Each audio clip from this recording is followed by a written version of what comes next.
With Caitlin Clark out injured, resale prices dropped by a whopping 70% for the Indiana Fever's recent clash with the Chicago Sky. If ever there was clear evidence that Caitlin Clark is indeed the golden goose of the WNBA, well, here it is. This is essentially sports, and today we're going to be diving into the Caitlin Clark story so far in her sophomore season, the highs, the lows, the headlines, and what's next for one of the most talked about players in the game of basketball. Now, before she landed in the W, Clark had already rewritten the record books. Her record still stands, 3,951 points, the most scored in NCAA basketball history across men and women's. Wow, that is an unbelievable stat. And of course, so many fans have flocked to the stadiums to come check her out. Just look at the jersey sales. They sold out within an hour of her being announced as the #1 draft pick and joining the Fever, the most in franchise history for them. And by the end of 2024, the number 22 Fever Clark jersey was the second most popular in the entire sport of basketball, behind only Steph Curry. Now, a lot of people say that Clark is the Michael Jordan of women's basketball, and the comparisons are certainly there. I think in terms of playing style, she's a lot more akin to Steph Curry. But if we're making comparisons, you gotta say that Caitlin Clark is the Conor McGregor of women's basketball. Just look at what McGregor did between the years of around 2013 to 2016. He took the UFC and by extension the sport of mixed martial arts to an entirely new level. If you went to your grandmother's house and mentioned the name McGregor, she would have heard of it. It's the same with Caitlin Clark. Caitlin Clark has become a household name across America and beyond, and everyone and their dog are paying attention to the WNBA because of her. The woman is a superstar, both in terms of talent. She is the whole package. She is the kind of player that gets you talking, the kind of player that gets you watching, buying merchandise, buying tickets, the whole 9 yards. She is the greatest thing to ever happen to the WNBA in its history. That is not hyperbole. That's just how it is, and the numbers support this.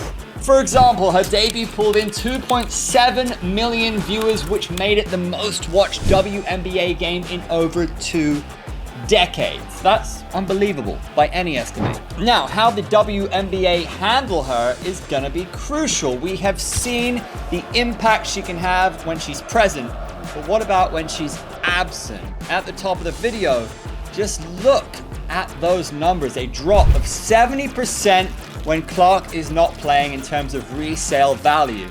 The impact is just a tidal wave. It's phenomenal when she is present, when she is on the court.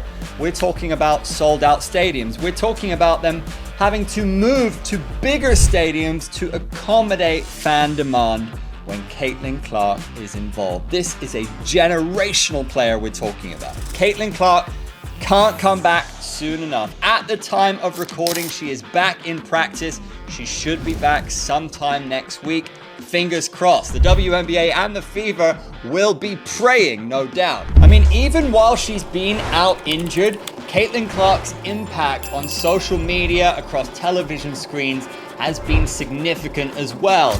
Indiana Pacers, of course, in the NBA Finals. It's a brilliant time to be a fan of Indiana basketball. Remember the "you can't make this up" moment on the sideline to Tyrese Halliburton's heroics. We also saw her on the sideline cheering her team along when they faced the Chicago Sky up against her arch rival Angel Reese. Every time she says or does anything, it seems to go viral. People are attracted to her every move. Monumental impact. Have we seen a player in their sophomore season ever make an impact in the WNBA like this?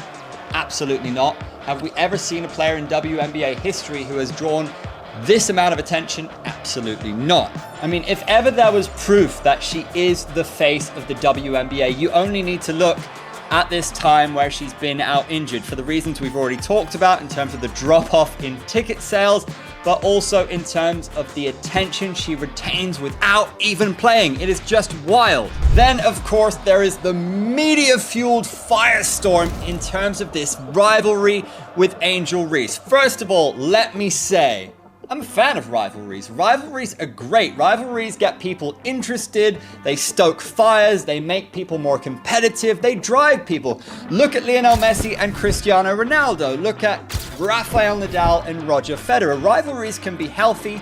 They can bring out the best in you. Now, in college, Angel Reese had the better of proceedings, but we haven't been treated to too many Reese versus Clark clashes yet. Of course, in that season opener, things caught fire with that flagrant foul from Clark. The media were rubbing their hands together. They loved it. But let me say this, despite being a rebounding machine, in brackets, me-bounding machine, Angel Reese needs to step up her game significantly to maintain this rivalry with Caitlin Clark, because CC right now is just levels apart from Angel Reese, both in terms of the numbers she's producing and the talent that you see out there on the court. The Fever also doing much better than the Sky. The Sky having a terrible start to the season. Angel Reese looks so raw, rough around the edges. She has so much of her game to improve. That said, Angel Reese has almost 5 million followers on Instagram. She draws attention. She is a star. She is very stylish, very fashionable. She knows how to work the media. There's always going to be something to talk about when it comes to those two. As I say, rivalries are fun. Even if Caitlin Clark is, in my opinion, by far the superior player of the two. As long as Angel Reese is still there, still racking up double-doubles, still being outspoken, still being a big personality, because of the history, people are still going to poke and stoke that rivalry until it catches flames.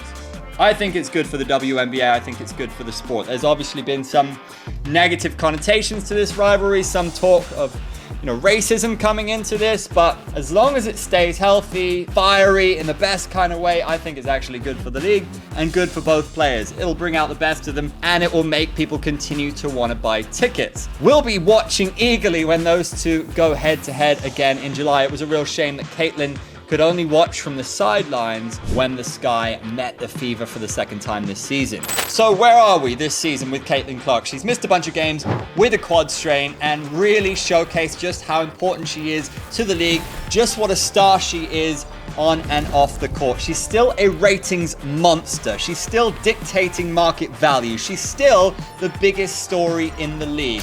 So any kind of expectations that everybody had going into this second season, I think they've been realized. We all knew that she was going to be a superstar. We all knew that she was going to become the face of the league, and that's very much turned out to be true. Her stats were fantastic before she got injured, and her stats are going to be fantastic when she gets back from injury. She is going to continue to topple records throughout her career, and those comparisons with Michael Jordan, those are only going to intensify. I mean, let's be honest, her return from injury will be one of the biggest moments and one of the most watched moments in the whole WNBA season. So guys, I'll leave you with a question. Just how big of an impact is CC gonna make when she returns from injury? And what do you make of the latest between Caitlin Clark and Angel Reese? What do you think of the rivalry? Is it the media just hyping it up? How real is this rivalry? And do you think, like I do, Caitlin Clark is leaving Angel Reese in the dust? Angel Reese surely needs to step her game up. Yes, she's racking up those double-doubles. Yes, she's getting those rebounds, or should we say me-bounds, but her shooting, her footwork, her all-round game needs to step up significantly to even stay in the conversation. That's what I think. What do you think? Let us know in the comment section, and don't forget to share, like, and subscribe. Thank you for your support. This has been Essentially Sports. I'm Andrew Whitelaw, and we shall see you at the next one.